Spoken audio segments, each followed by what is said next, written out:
Good morning, ladies and gentlemen. My name is Angry Chipmunk, and today I'll be bringing you a support guide on Baron. Now, I know Baron's been out for a while, but be playing ranked and casuals, I've seen a lot of people play Baron support, and they're kind of really using them, I wouldn't say wrong, but not 100% the right way. So hopefully get this video out to teach and educate people on the proper way to build them, and we'll go from there. Now, the first thing that I've always seen wrong is mainly with his passive. A lot of people don't use his passive correctly.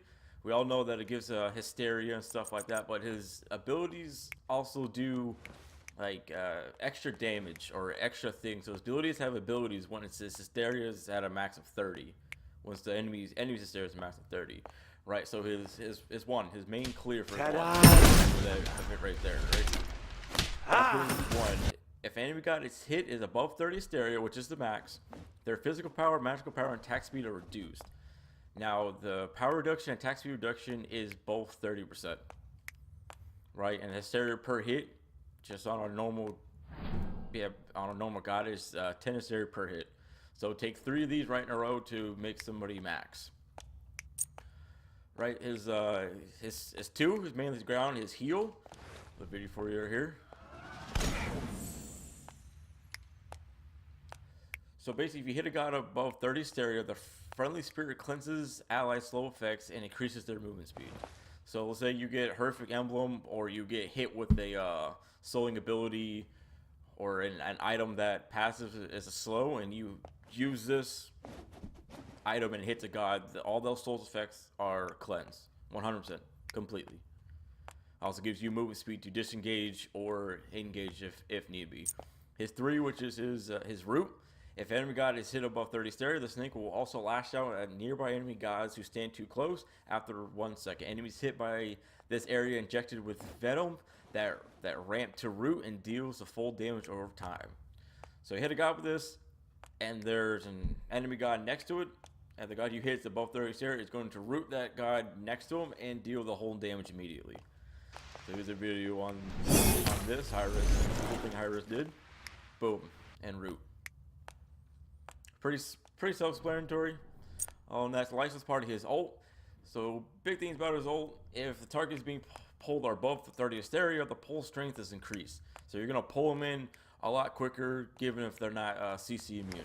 All right. So here's a video about this. Free your souls to the others. And a little exclamation point that you saw about the Zeus, that means they're at above 30 hysteria. They're at max hysteria. All right. So let's get into the ability builder for him, mainly in the support. How I see is the best way to do it, right? So we can clear this.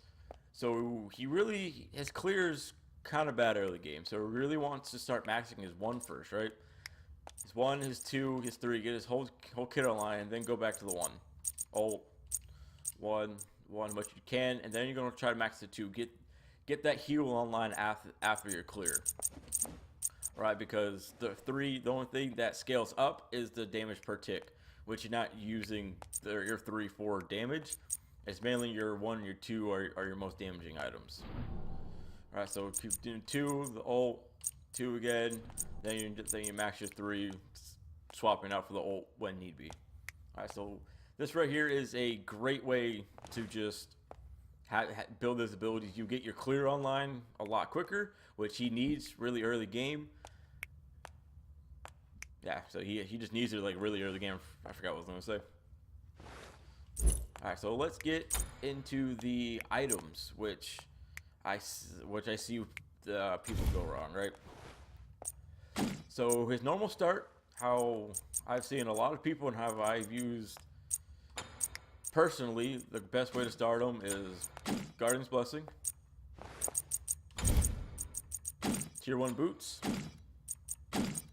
and then I always go Baron's Brew and whatever second pot you need. Whether it be, extra healing pot, a mana pot, or a little bit of both. I always build a little bit of both, but the pot is 100% up to you. All right. So for his normal build, all right, I have 3 builds that normally work. Okay, your normal build, your double physical, and a hybrid build. As for his normal build, you're going to want to go into tank boots, followed by into Lotus Crown. Boom, right here. Lotus Crown. This passive, when you heal an enemy god, no, when you heal an ally god, I should say, they gain the extra magical and physical protections, which is fantastic. And hopefully you can hit your heals a lot, because depending on the missing health of the enemy god that you're hit, will ramp up how much heal you and your ally gods get. So those two items like are a must. Actually, let me go back. Do that. Next one is kind of completely up to you on how you feel you need to build these next two items. If you need more magical defense, I'd go with Heartward, unless they have a heal. Unless their team has a lot of healing, a Ra, an Aphrodite, a Chang'e, a Hell, go Pestilence. If they don't have a lot of healing, you're gonna want to go with Heartward. Alright. So either Heartward, Pestilence if you need magical damage, Pestilence only if they have high heal. Then your next one's going to be Sovereignty. Can I get to it? There, Sovereignty. Boom. So build any of these two in any order that you need it, right? But obviously, if they have a heal, you want to build Pestilence. Next item is going to be a cloak. This is a really good cloak. You're going to get your almost max cooldown, if not max cooldown. Boom. Building a Spirit Robe. I know we try to wait. Yeah, build Spirit Robe, and then after that, after Spirit Robe, that's when I sell Guardian's Blessing. Get the max passive Guardian's Blessing off to build. I just fucked all that up. To build a second cloak, which is Mantle. This is going to give you a lot of base defense, mainly more on the physical side, but it's going to give you a lot of base defense. You're going to be a little bit more tanky and a little bit harder to kill.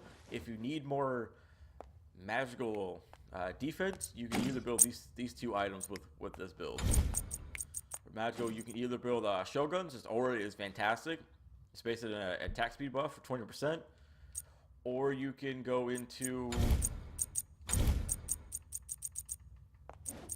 Where'd it go? Jesus, why is it so hard to find items? Or you can search.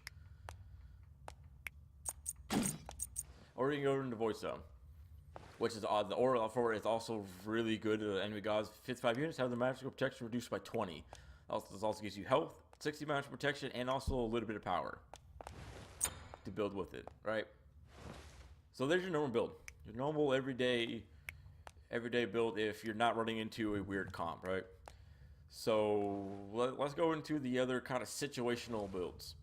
All right, so if you have a double physical in the dual lane, your start's going to stay the same. Guardian's Blessing, Tier 1 boots, Baron's Brew, and your choice of a second pot. Then you're going to roll into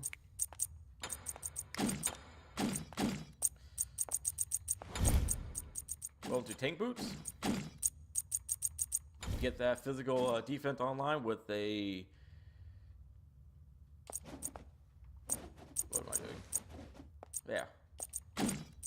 With a Lotus Crown, you're going to give you 60 magical protection, 20 magical power, 100 health, and the aura is actually pretty fantastic. 55 units have their physical power reduced by 30. That's actually a lot, especially if you can get this by level 5, level 6. That's actually going to do an extreme amount of reduced damage. It's next item for the double physical is going to be Sovereignty. This is just an all-around a good item for support, no matter what you do, right? You can never go wrong by building Sovereigntines. Next thing you're going to want is magical defense, because by the time you get all these items online, you should be doing like small team fights around the Gold Fury, or you will be ganking you will be ganking mid lane. So the next item I like to build is Shoguns, mainly just for the aura. You could get away with going Genshi's Guard. It gives you 10 more magical protections. but with there not being many magical abilities being thrown out there, you might not get hit as much. Its passive might be left useless unless you're on the front line tanking in a mid lane gank. So just to be safe, just go Shogun's. It's auras. You can't go wrong with the Shogun's aura. Next item you want, since it's a primary physical comp, you can go ahead and go with a nice damaging item that helps you in your ult. Gem Isolation. A lot of people build Gem on Poseidon for his Whirlpool and his ult.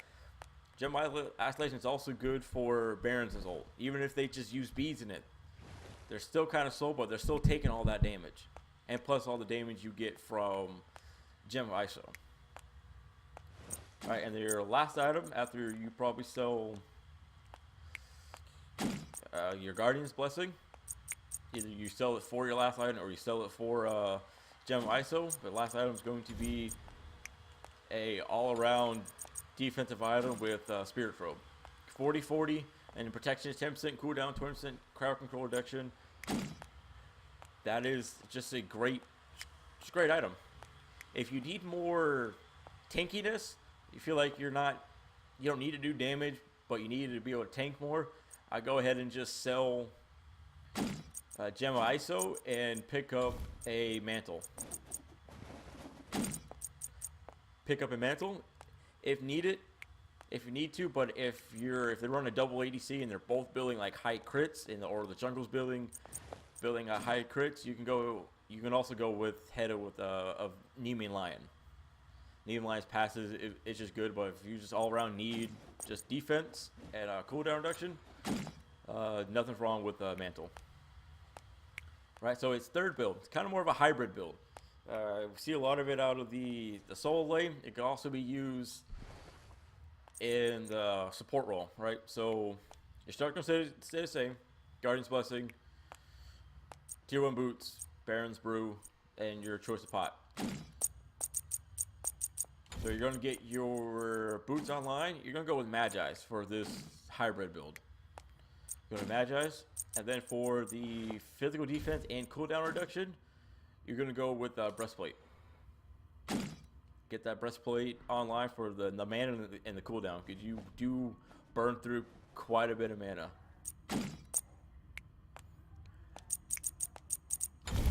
Next, crap, is going to be, next item is going to be Void Stone. Boom, right here. Void Stone, 150 health, 30 magic power, 60 magic protection. Its aura is fantastic. It's basically a magical protection shred by 20. Gives you great defense, some power, and for 2150 you can't really go wrong for it. Next thing, next item I should say, is going to be your standard cloak. Going to go Spirit Robe. Spirit Robe, and then to your main damaging item, which would be Soul Reaver. This is going to give you so much damage for just, I mean, it's expensive, but it's also giving you a lot of damage, which you need for a hybrid. Hybrid build is, you're going to be really tanky, but you also input a lot of damage, especially in your ult and your one once you max that. That, and then go into a mantle. Alright, so that's your hybrid build. You do a lot of damage. I've used this build personally. It's a lot of fun. I have outkilled my ADC, my jungler. I basically outslayed everybody using this build right here, right?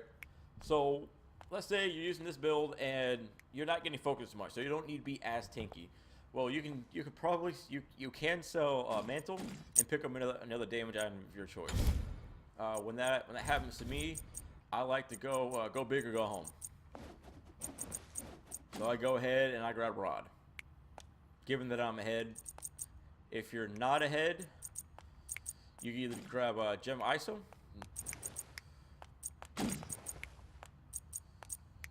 or either Spear Distillation, or just Obsidian Shard. Alright, this is basically also gives you penetration, and it's, and it's passive, so it's really effective. So yeah, that's basically it for the 3 builds. Since the number system over here is not working, I don't know why. I'll be posting pictures for every single build.